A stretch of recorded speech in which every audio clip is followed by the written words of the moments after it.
Boys excited about the home run derby, all-star game, that whole midsummer classic? Um, because I work in minor league baseball, no.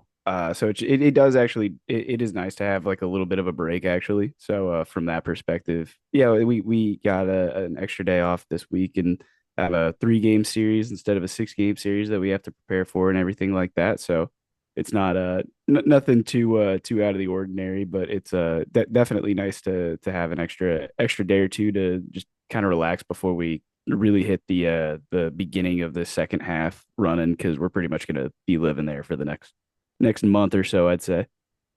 Yeah, what do y'all play? 140 something games? So it's 150. They play 75 at home and then 75 on the road. So Wow. there's usually 2 3 game series that like in the one in the first half, one in the second half, one to open the season, usually that first weekend, and then sometime in the second half, usually about the All-Star break and stuff like that. So yeah, they end up getting a few days off if they're not playing in like the futures game or they're not getting moved up or down or something like that. But yeah, the guys get a couple days to go back home or something like that, and it's a little bit more quiet at the office, I'd say overall, because most of the season's kind of sold for tickets wise and things like that, and the marketing side of things, we get all of our bobbleheads or giveaway items in and stuff like that about this time. So outside of just kind of organizing and staying on top of things, yeah, it's definitely a nice to have an extra day. But no, I'm not watching any of this Ed, because what I'm about talking to you? you guys. Ed, how say you? Yeah, yeah. How say I don't park my car in the baseball garage. It's rare that I'm watching any baseball. I mean, if I see something fancy going on, I'll maybe tune in. This would be one of those things, but nah, the home run derby doesn't really have any luster for me. So I'm just here. I'm just chilling baseball. I've been locked into the World Cup. That's what I've been Sure, into. Oh, And sure. now that that's dying down, I'm getting back into my WNBA bag. But the World Cup came and I've just been locked into that. So I have not been paying so attention to real, anything real else. quick fun fact about the World Cup: the PA announcer in Miami is actually our usual PA announcer for Clippers games. So he ended up going down to Miami to PA for the World Cup and stuff because he's also FC Cincinnati's or used to be FC Cincinnati's guy for a little while there. So yeah, he was down Nice. down in Miami actually still even this week. Nice. That's So getting awesome. you interested into baseball, Ed, sounds like a real impossible mission.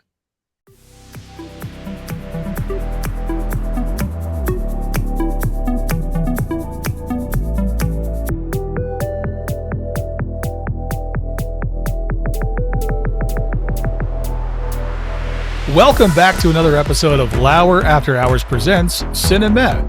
It's a podcast series where we watch movies that are rated 69% on Rotten Tomatoes or 6.9 stars on IMDb, and we establish if it's worth it.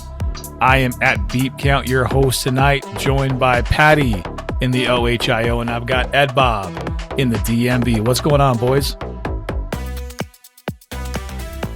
I'm thinking that Ed Bob's a little confused because Bobby Witt does appear to still be on the Kansas City Royals. Hey, But see, outside of it's that, not I'm him. There's somebody else. They have another guy. It's not Bobby Adley Witt anymore. Rutschman. He's a switch hitting shortstop. I don't Gunnar know. We're Henderson. wasting time. No, Gunnar Anyway, no. Henderson's fantastic. Yeah. See, I told you, don't know baseball. Making up things. anyway, on this episode, we have the 2006 action adventure thriller Mission Impossible 3. This movie is rated 71% on Rotten Tomatoes from 242 critic reviews, 69% from over 250,000 audience ratings, and 6.9 stars on IMDb from over 395,000 ratings. This movie is directed by J.J. Abrams. You know him from Star Trek, Super 8, Star Wars The Force Awakens, and I think he did Lost, if memory serves me correct. This movie stars Tom Cruise as Ethan Hunt. You know him from Top Gun, Top Gun Maverick, Rain Man, Jerry Maguire, and Edge of Tomorrow. And this is Tom Cruise's second time here on Cinemeh. This movie also stars Philip Seymour Hoffman as Owen Davian. You know him from Capote, The Master, Doubt, and this is his technically third appearance on Cinemeh with Hunger Games Catching Fire. Also starring Michelle Monaghan as Julia Mead. You know her from Gone Baby Gone, Kiss Kiss Bang Bang, Source Code, and Patriots Day. We've also got Ving Rhames as Luther Stickle. You know him from Pulp Fiction, Dawn of the Dead, Mission Impossible franchise, and this is his repeat time here as he was in Con Air. We've also got Jonathan Rhys-Meyers as Declan Gormley. You know him from Bend It Like Beckham, Match Point, The Tudors, From Paris with Love, and August Rush. We've also got Lawrence Fishburne as Theodore Brassel and Billy Crudup as John Musgrave rounding out the cast. This movie has a runtime of 2 hours and 6 minutes or 126 minutes Canadian. This movie had a budget of $150 million, and it earned $134 million in the United States and Canada and $398.5 million worldwide. This movie is rated PG-13 for intense sequences of frenetic violence and disturbing images. And at the time of the recording, it is currently available on Paramount Plus and Pluto TV. All right, we are back with another awful tagline. Oh no, I forgot. Yeah, this one's literally.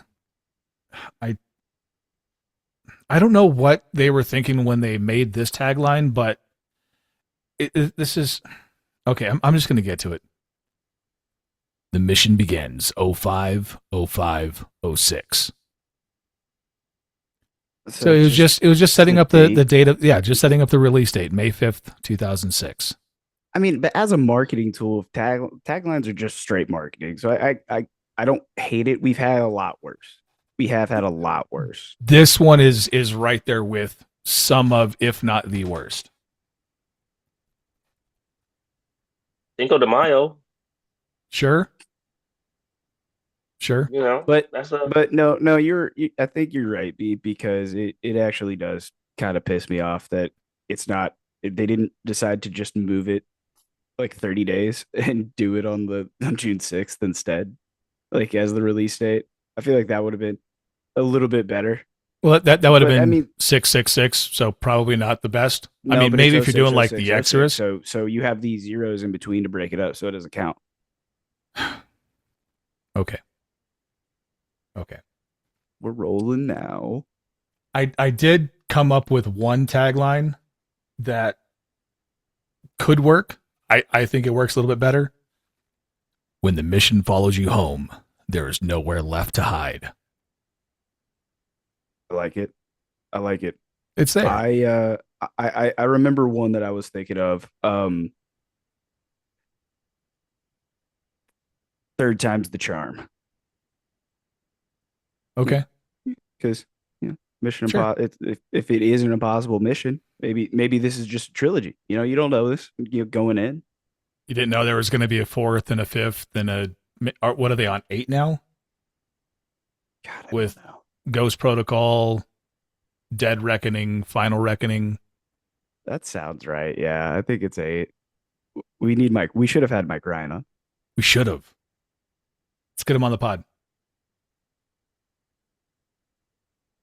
I like y'all's taglines though. I think your taglines are better than just a date tagline. Like I understand the simplicity of just having the date.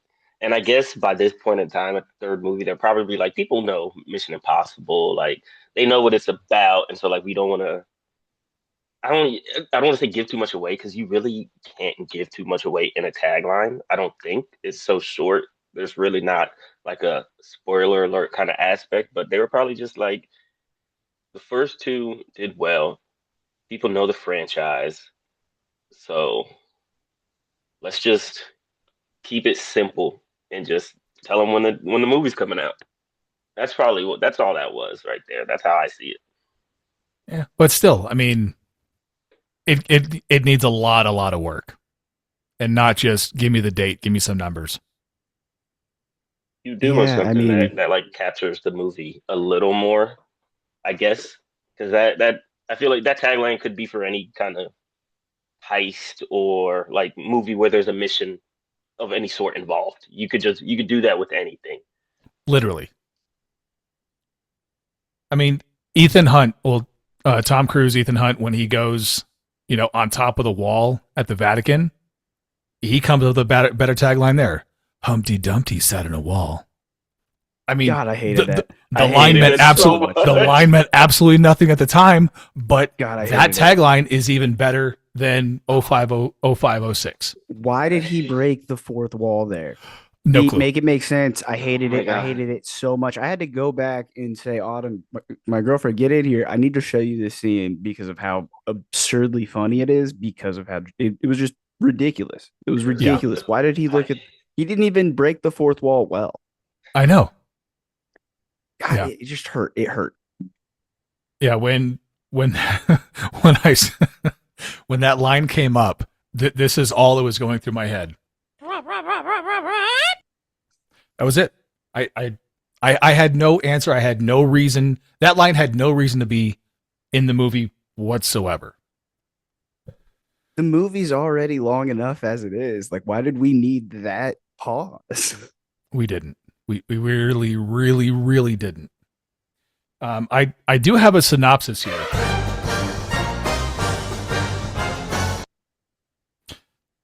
Retired IMF agent Ethan Hunt has finally found a life outside the impossible missions, training new recruits while preparing to marry Julia, a woman who knows nothing about his dangerous past. But when one of Ethan's proteges is captured during a mission, he's pulled back into the field to face Owen Davian, a ruthless international arms dealer who always seems to be one step ahead. As the mission spirals across the globe, Ethan discovers that saving the world is one thing, but protecting the person he loves may be the most impossible mission of all. Ooh. I kind of like. I mean, that's good. Kind of gives you just a little idea of what actually is happening here. So Yeah, I mean it certainly works. I just think that yeah, I guess I mean it did its job. I don't really think you can really save the storyline from a plot summary. So yeah, yeah. I'm with it. All right, Ed. I'm going to come to you for the questions here first. All right. Before watching MI3, what do you remember most about this movie, or had you even seen it before? No, I had not seen this one before. Okay. So I don't. I'm not a big Tom Cruise guy. Um, politics and Scientology stuff aside, like I'm not a big Tom Cruise guy in general. Um, and so I've never really locked in with the Mission Impossibles, to be honest with you. If I've seen them, it's been in passing and never in full. Um, I'm trying to think. I think maybe I went to the theater for one of the movies, either four or five, but like even that, I can't even remember if I meant to go see that. So I didn't have any prior knowledge of what was going to happen exactly. I just Ethan Hunt always disavowed by his government, by his agency, always disavowed. I know the storyline of Mission Impossible, but did not know the intricacies of the third one specifically until today. Fair. Paddy, what about Yeah, you? fair. What was the question? Before watching this movie, what do you remember most about Mission Impossible 3? Um, so I don't think I had seen this with this Mission Impossible like specifically. I've definitely seen multiple of the Mission Impossible franchise, but I've seen him hang off of the side of the plane. I did see that. That was really awesome. I do know like the very famous one from the first one where I feel like that is actually more of a heist movie than a lot of heist movies. The very first Mission Impossible. But Yeah. regardless, that's neither here nor there. With, I agree with a lot with what EdBob was saying. I just didn't really know very much about the specifics ins and outs, but I've seen enough of the Mission Impossible and I know enough of Ethan Hunt to know what the storyline was gonna be eventually. Like he's gonna get betrayed by somebody eventually that he works for probably, and then they're gonna try to kill him or kill who he loves and everything like that. Yeah, I think I'm a lot like both of you here. I hadn't seen this one, or at least I don't remember seeing this one, and I think I maybe have only seen three total from the franchise. It was number one, number two, and I saw the one where Henry Cavill is the bathroom fight one. Whatever one that was, I saw that one. I So think that one's the plain one because I think I've seen that one too. it But I might do know be. the Henry Cavill. Yeah, the Yeah, he bathroom like scene. Yeah, it's like punches the fuck air each and his other up like beard gets bigger and yeah. yeah, yeah. Which that right there, phenomenal. Um, does this movie though feel like the beginning of the modern Mission Impossible franchise? Patty, how say you? Yeah, because I think you have to with this movie being so much more like a Fast and the Furious franchise versus like a Star Wars or something where it kind of follows like a specific trilogy kind of story arc.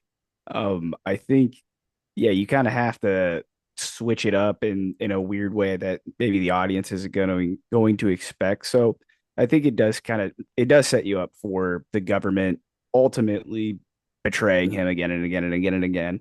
And because of those things, you know he's going to save the world, and it doesn't look like he's going to save the world. Uh, but yeah, I don't know. Beep, what say you?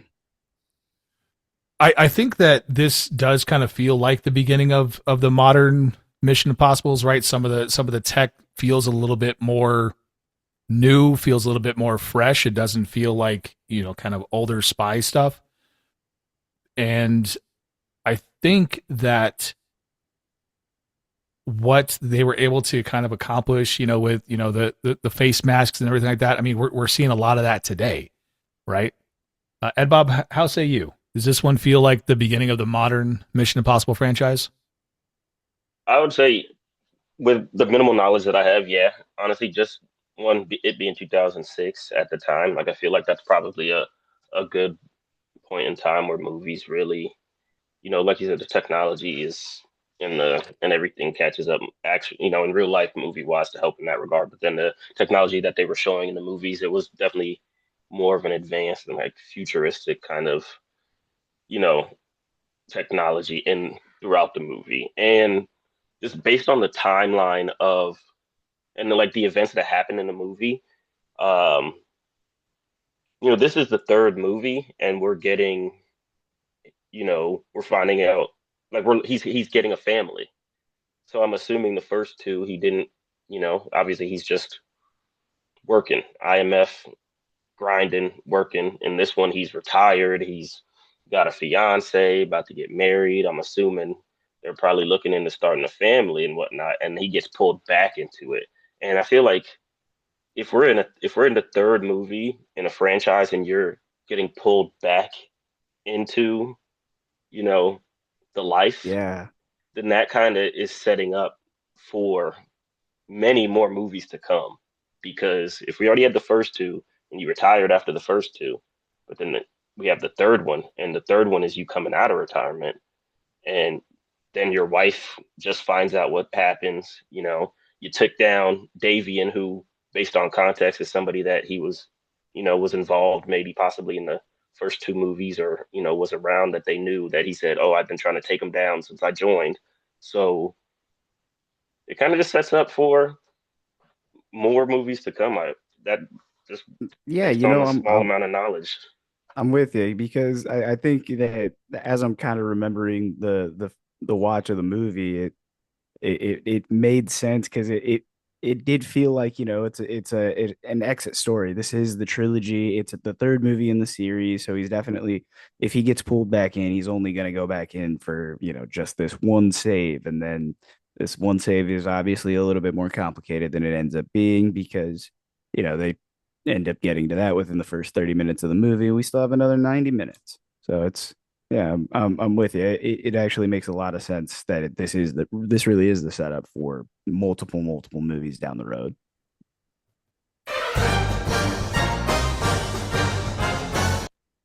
Philip Seymour Hoffman is often considered one of the series' best villains. Does Owen Davian live up to the hype? Yeah, yeah, I think he does. I really did. I thought Philip Seymour Hoffman really knocked it out of the park with everything he did, every scene that he was in. I was like, oh, I don't like this guy. I really hope Ethan Hunt can do this, but I don't think he can because the opening scene, I heard the gunshot go off, but I don't know. I don't know. We'll see.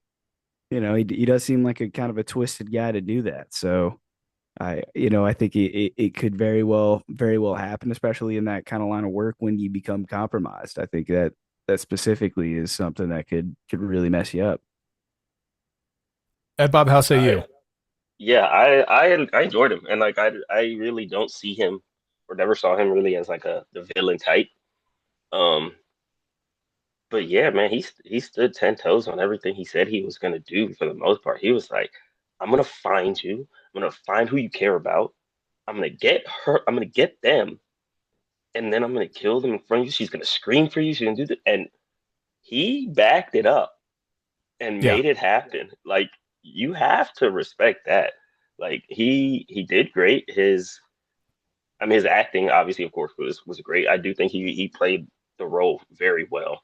Um, so yeah, I have no like he for me was probably the best part of the movie, and like it didn't even like create oh I hate this guy so much as like a like yeah you're like okay like he's a terrible guy, but like I don't know. I think he just played the role well. He Yeah. just did good. I enjoyed it.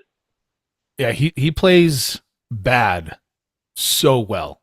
Or Oh, let me so good. rephrase this. He played bad so well. Obviously he's passed away since then. But yeah, Rest in peace. his character work Right. is phenomenal. You can kind of see some of that when he was in Punch Drunk Love with Adam Sandler, right? He kind of plays the bad guy in that one, and in that movie, you're like, oh, I'm a little scared of this dude. In this one, I was terrified because I mean, He just like Ed Bob said, all 10 toes all the way down. he gives that vibe. Like he doesn't give like necessarily like the classic villain, but like he had that creepy kind of like mental gymnastics kind of like vibe. Like you like even though he wasn't like doing anything crazy, it's just like the looks he was given, his reactions, like he's just like he would get into your head. I can definitely see how he can like he would really get into your head if that was like if you had to if you were doing that job and you're in that situation, like he can mess with your mind. Yeah, for sure. Absolutely. The opening scene here kind of throws you right into the middle of the story, the end of the story. Did that hook you immediately, or were you just kind of like, what the hell's going on? Ed, what about you? Yeah, yeah, it definitely hooked me immediately because I mean, you just locked in a chair, his woman's in front of him with a gun to her head. I mean, and I mean, you going back to Philip Seymour Hoffman, like he's in there and like he's talking, he's like the first thing that you get. And like as the villain, for him to be like the first thing that you're seeing and getting is him talking, what you think is the potential, you know, climax of the movie starting at the beginning. It's like, okay, well, I want to see how we got to this point. I want to see how this villain got us to this point. Honestly, that's how I felt. So it definitely drew me in, especially after seeing how long the movie was. That I mean that right there, it did lock me in. I can't lie. Patty, what about you? Yeah. Well, I'm Patty, but Yeah, that's what I said. I thought it was good. That's what I said. I, anyway, yeah, no, I thought it drew me right in. It got me all the way in, and then Tubi or no, it wasn't Tubi. What did we watch this on? This was on Pluto. Pluto. Pluto, yeah. Yeah. No, this was on Pluto, and Pluto decided to give me about 90 minutes of ad-free movie. And then right as we got to like the actual climax of the movie and everything that happened, it was pretty awful with how many ads that they shoved down my throat to get to the end of the movie. But um even still, that first 90 minutes, I was like, holy shit, we still have another I still have another hour in this movie. Like, are we ever gonna get to the end? Like, how many more places is he gonna go? Yeah, you got the lucky side because I think I got a commercial. Well, 3 minutes of commercials every 3 minutes. It feels like, but That's certainly what happened when I watched it on my phone at the pool. Like the second half of the movie, I'd switched yeah, from my TV, and yeah, no, that was not fun. But I don't know how I got away with that many ad-free minutes. that's yeah. You got the luck there. I couldn't For watch that with ads. There's no way. I had Paramount Plus, so I had no ads. I'm thankful because I knocked it out at work. But like I, if I had to do ads, I wouldn't have got through that movie. That's for sure.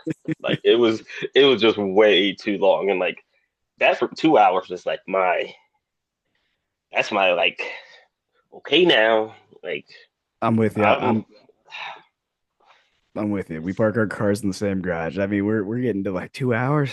That's a lot. That's a lot for one sitting of one story.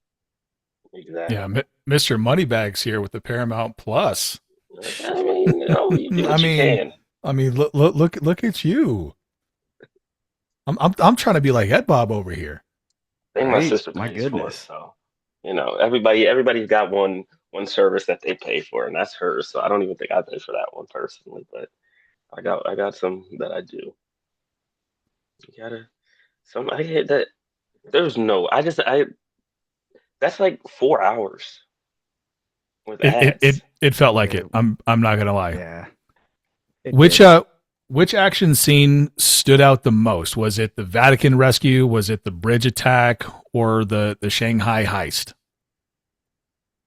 Patty, what about you? It had to be the bridge attack for me. Like I thought that bridge attack scene was just so excellently like not only like produced, but like it was so well shot. Like from the helicopter, like sweeping shots that they had to the actual like to the real emotion that you did feel Tom Cruise having for like, oh no, if this guy gets away, it I'm I'm fucked. Like there's just no other way to like say that. Like that's the exact way that he was operating and the stress that he had, and he almost got away with it. But yeah, no, for me it had to be the bridge scene for sure. It was just excellent. Yeah, and the bridge scene had that one famous stunt where the explosion throws him sideways into the car, which is completely against physics, but it still looked cool as hell. Ed, what about you? Which action scene was the best to you? Was it the Vatican? Was it the bridge attack? Or was it the Shanghai heist? Out of those three, I enjoyed the bridge.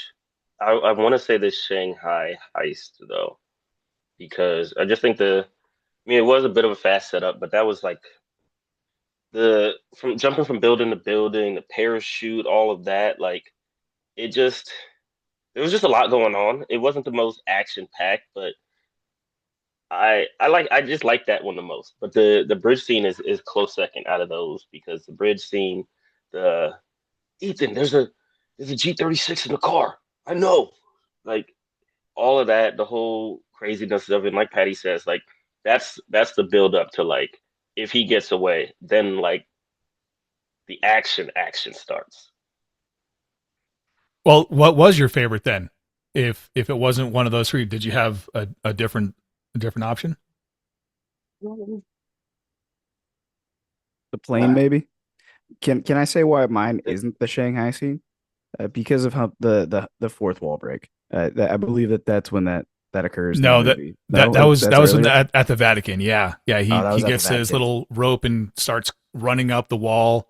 Puts the little Ah, Hmm. magnet on there. Humpty well, Dumpty he went sat to in a so many wall. places. True. He went to so many places. Yeah, I would say. I mean, the elevator scene is a good one. Like that whole setup was pretty solid. Um, and then what was that? I guess before is when that was after the bridge scene. So yeah, I mean, I think maybe the bridge scene. I may have got it wrong because that bridge scene was the build up to him running to the hospital and then him getting taken back in and then going into doing the whole elevator escape thing. But I mean, actually, I thought the elevator fight scene was pretty good. I feel like elevator fight scenes are usually good, so I enjoyed that. But maybe it might have been the bridge. I reserve the right to change my mind. And Patty is correct. The bridge scene was very intense because that like I said, that one moment where he goes and gets the gun from the truck, that was like that line just stuck out to me. It was just so corny. And then the way he runs, we'll get into that, but the way he Yeah. runs, oh It looks like he shouldn't be athletic or being able he shouldn't be able to move as fast as he does. He's just too like he's too stiff. yes, God, he's just like Why is the stick up his ass? It's the lifts in his shoes. ah, he is a little guy. That's what it is. Does the rabbit's foot work as a mystery, or is it simply just a plot device, simply a MacGuffin? I mean, it's just entirely something to move the story forward. They could have just made it a nuke. Like they could have just said that they were selling a nuke. Like we understand the ramifications of that. Yeah. Like we didn't need the oh the rabbit's foot is everything and it's nothing and Ethan Hunt doesn't get it, but he does get it. And yeah, Yeah. no, it just moves the plot forward, I think. I totally agree. Ed, what about you? Yeah, it's just kind of there, and then even at the end, I mean, I don't know if it comes into the next movie or any of the other movies, but then at the end, he's like, what is the rabbit's foot? And he's like, oh, I'll tell you if you stay. And then he leaves, and it's like, well, come on, just tell us what it is. Like, why are we doing this? But Yeah, I but mean, he leaves the door open. You got to have yeah, another movie. We like we just talked about. You got to set it up for future movies, right? So we don't know if he's coming back yet. It's only this is only MI3, right? yeah. Yeah, you got to have 8 more movies coming out, I guess. Thank you. Now Right we're getting the Fast and the Furious mantra. now, we're getting it. Were there any twists that genuinely surprised you, Ed? Well, no, by the time we got there, no, when he did shoot Julie, spoiler alert, it wasn't Julie. Um, like even at that point, like I thought he actually did kill her, and I would have been okay with that. I as bad as that is to probably say, I would have been okay with that because that would have led into that could have created future action, future plans for the movies if he actually took her out and killed her. Um, But once they revealed that it wasn't her, it was kind of like, okay, like that. It makes sense. But I guess the biggest twist was Musgrove. But you could kind of see like something like that was going to happen. It was either him or it was Fishburne. I mean, that's who they were trying to Yeah, to make it seem like it was, the inside agent. So it was going to be somebody. So it wasn't really Theodore a huge Brassel. twist. Yeah, it wasn't Yeah. a huge twist to find out who it was exactly, but it was, it did catch you off guard a little bit. Yeah, I'm kind of mad that like I knew that it wasn't Lawrence Fishburne character, but like everything in the movie told you that it was him that was selling out Tom Cruise, right? Like, he's an outside force from MI5 and or MI5. He's an outside force from IMF and everything like that. And so everything leads you to not trust him at all. And that shock didn't or that twist didn't get me at all. But I am kind of upset to say that the bullet in the not Tom Cruise's wife's head. I think that one got me, and I don't think it should have, but it did actually get me. I like EdBob was saying, I would have been okay with it because it would have set up an actual like storyline for kind of revenge to follow through for maybe another movie or a movie or two. Yeah, I'm going to make that 3 for 3. I was really surprised that it was his translator and bodyguard, and then when the twist came through where they revealed it wasn't Lawrence Fishburne's character, something clicked in my mind, I want to say it's a previous interview that Lawrence Fishburne had that said where he said that he never wanted to play a bad guy, and when I was like, oh, and then it all kind of just fell back into place. Does the emotional focus on Ethan and Julia strengthen the movie, or does it really just kind of slow it down? Man, it slows it down, I think. I think like I understand where they're going, what they were going for with that storyline, and it Yeah, does add something to it, but I don't know. I feel like we could have just had that person also just be like the other first person that like Ethan Hunt recommends to be, actually in active duty. So I would say that yeah, it just really slows it down because it ultimately adds something that we already know that he is going to do everything in his power to correct, right? yeah, Yeah, it kind of just it's just there, I guess, obviously to keep the plot going. It's like she's like there was a period of time where I was like, does she know what he does? I wasn't sure. I don't know what part it was exactly, but there was a period of time where I think it was when he said he had to go away the second time. He was like, I need you mm, to trust me, and they were having that conversation.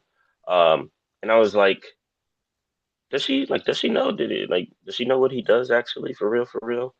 Um, I don't know why something gave that off, but I mean, it was even that scene itself. That was like that ate up 5 minutes. That wasn't really necessary.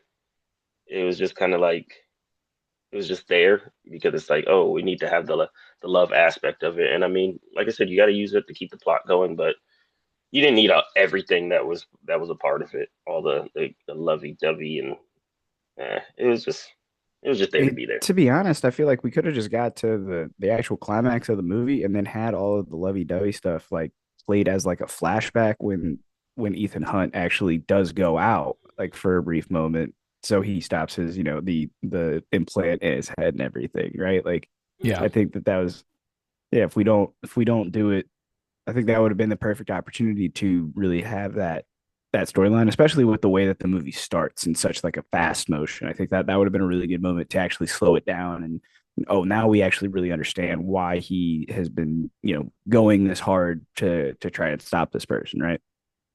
Yeah, I don't think we needed as much of their, love story together and the engagement, party. That was 8 to 10 minutes that could have absolutely been cut. But, Hmm. I I understand why they did it, but I don't think they needed to be as heavy handed with it as they were. What was the most unrealistic moment that you're willing to forgive just because it was cool as hell? Uh, Tom Cruise surviving most of it. Yeah, Like I don't know. It's really too hard to pick because the movie itself is just so like action packed with Tom Cruise doing ridiculous shit that like yeah. you're kind of just supposed to forget about the shortfalls that happened throughout it. But I can't get over the Humpty Dumpty line. I can't it that is the one thing I think is truly unforgivable for this movie is Yep. just that fourth wall break. That fourth wall break and how they force us to watch Tom Cruise run for so long. Ed, what about Yeah, you? the the the Humpty Dumpty. We've already agreed that is just it was just so unnecessary, like so bad, so corny. Didn't need it. Um, I mean that the the heist in China.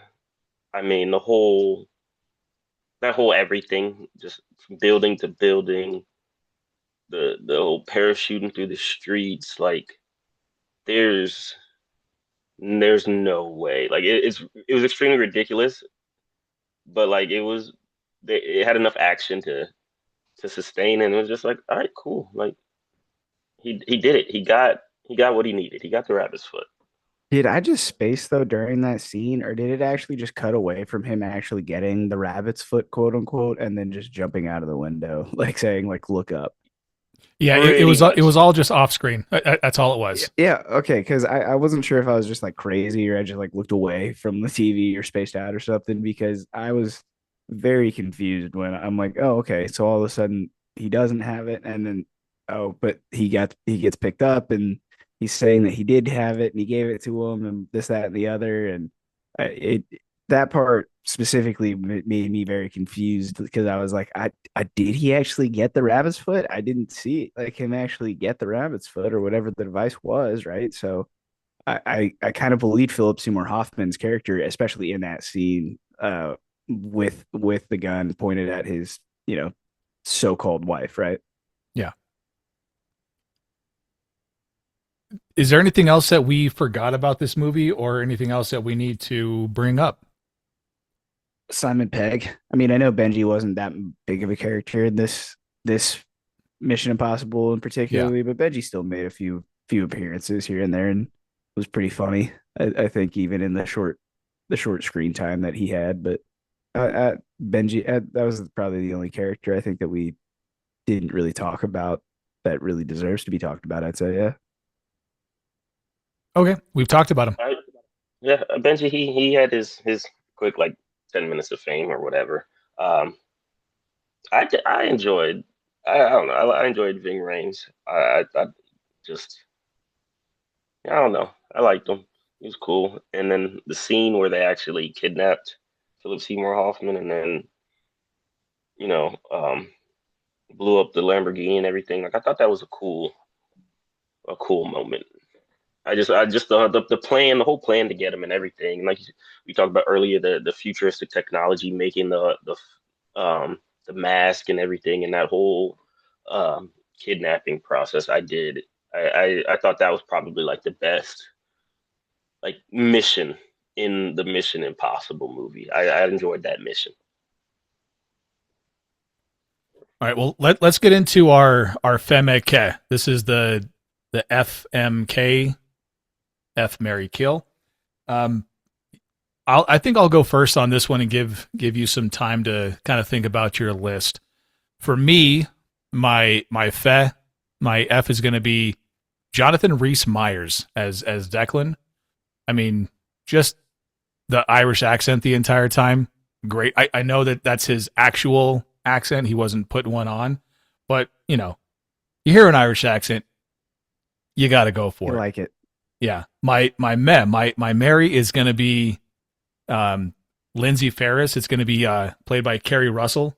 I've always had a huge crush on Carrie Russell ever since Felicity, and then when I started rewatching The Americans, oh, that is a show. That right there. If you haven't seen The Americans, do yourself a favor, watch it. And then my kill. I mean, it can't go to anyone except for Musgrave. I mean, with his whole racist, taunt at the end, you're just an affirmative act, or he's just an affirmative action hire. Yeah. Like once you That start down that path, really like that once took you start me. down that path, like go kick rocks, jump off of a high bridge, do whatever you need to do. Just get all the way the hell away from me. I'll pick it up right from there, B, because I'm with you. Yeah. Musgrave is my cat all day.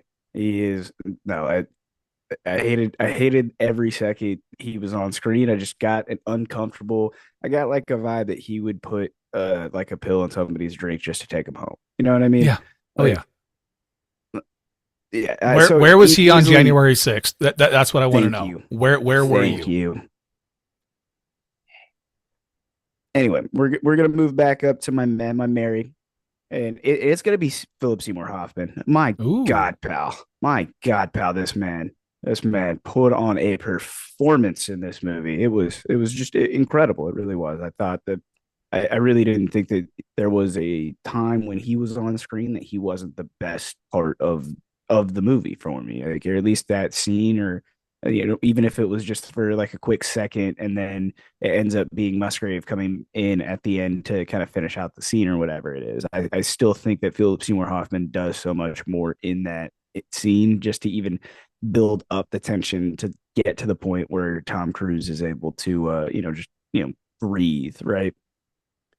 And then my fet is gonna be it's gonna be Lawrence Fishburne. I like Lawrence Okay. Fishburne a lot in this movie. I thought Fishburne did great. I didn't know if I should trust his character, and I think that's part of the way that he played the character and really delivered some of the lines and not trusting of Ethan Hunt, but maybe not Ethan Hunt in particularly, but just the organization that he's kind of working for as a whole, right? So I think that Fishburne just kind of knocks it out of the park just as well as Philip Seymour Hoffman, but not quite as well. So he gets my fest for this one. Beep. What say you, Well, I already gave mine. So Ed, EdBob? what about Oh you? yeah, okay. So I'm gonna go.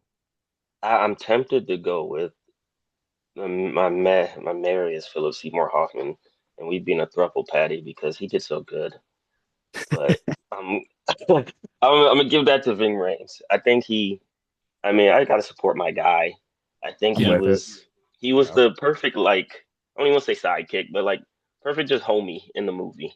He was great homie, always there for Ethan Hunt, like ride or die. Like he was telling him, "You'll never be able to make it when they're in China. You'll never be able to do this. Blah blah blah. It's impossible. This and that." Ethan's like, "Are you with me or not?" Of course we're with you. Like just ride or die. So that's my man. My fair. I'm gonna go with Maggie Q. Ooh, I forgot about Maggie Q. Yeah, Yep. Ooh. Maggie Q, another one in the crew, ride or die, very just very smart, very intelligent, very quick on her feet throughout the movie. Lovely, you know, great lady. Okay, great lady. Just like the Colombian fans, she's a great lady. Okay, Great fans. Great Great fans. okay, fans. so Great yeah, fans. yeah.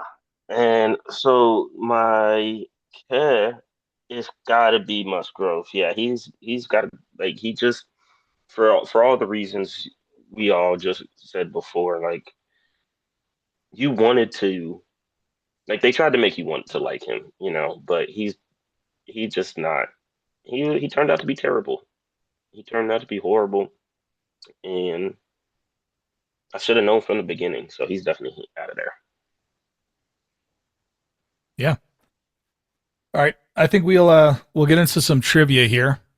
Not really a Do it. lot that I kind of wanted to put in here, but yeah, we'll go from there.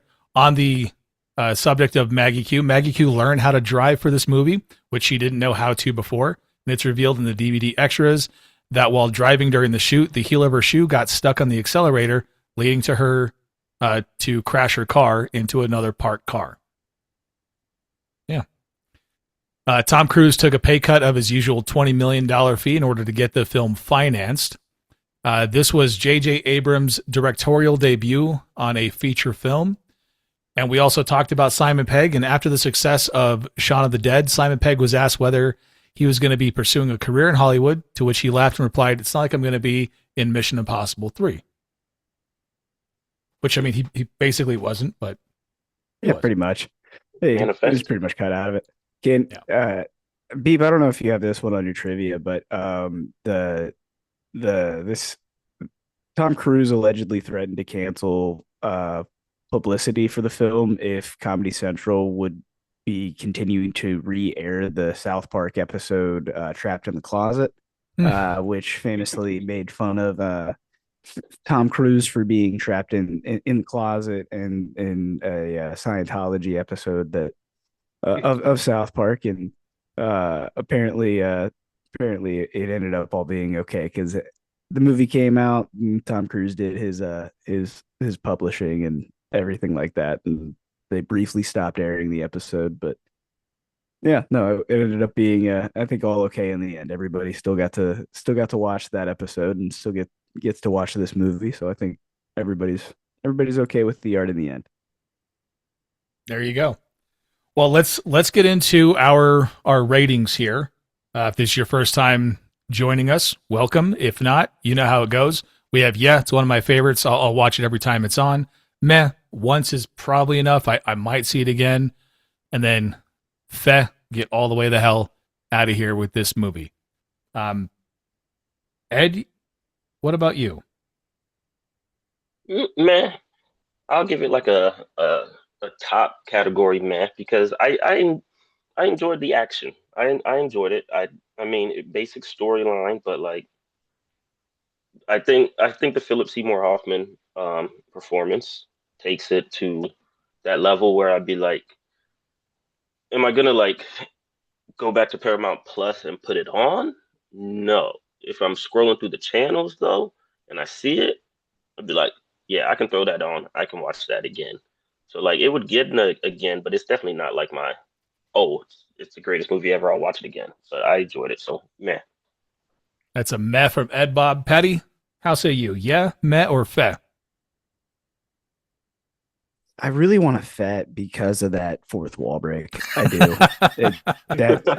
That fucking scene. Oh my god, it just made me so upset. It actually made me upset, and then the ads continued to pile on after that.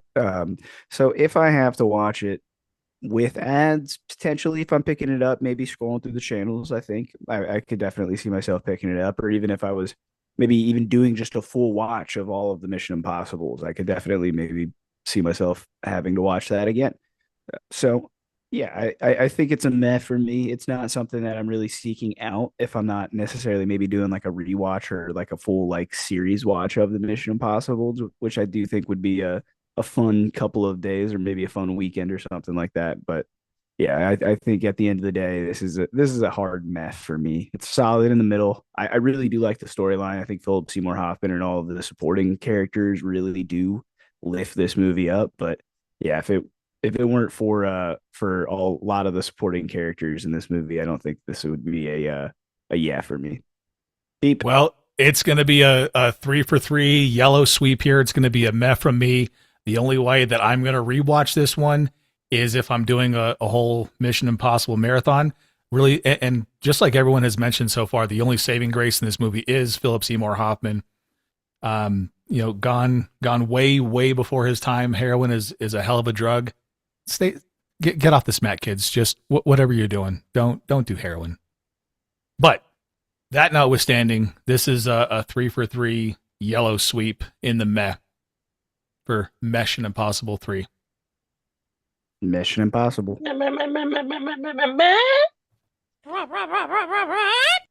Yeah. All right. So, Ed, I think it's your turn to pick a movie. Did you take a look at the list and you got your next selection? I have. Ooh, what do you got? We got three options. And if I'm recalling correctly, looks like we got Jason Bateman in two of them. Game Night and Horrible Bosses. Ooh. I love the Bateman. And then Jurassic World is the third one. Okay. Now, I'm telling you right now, Jurassic World is not going to be my pick. I'm not a big Jurassic Park kind of guy, and I feel like that's another 2-hour movie. Don't know for sure, but it sounds like it. So, yeah, just over. Fair. I think it's like 2 hours and 4 minutes or something like that. But yeah. Yep. Yeah, that's not happening. So I'm gonna go with Game Night. I looked up Game Night, and it has my guy. What is his name? Lamorne. Lamorne Morris. Lamorne Morris and Rachel McAdams. Rachel McAdams is a nice lady.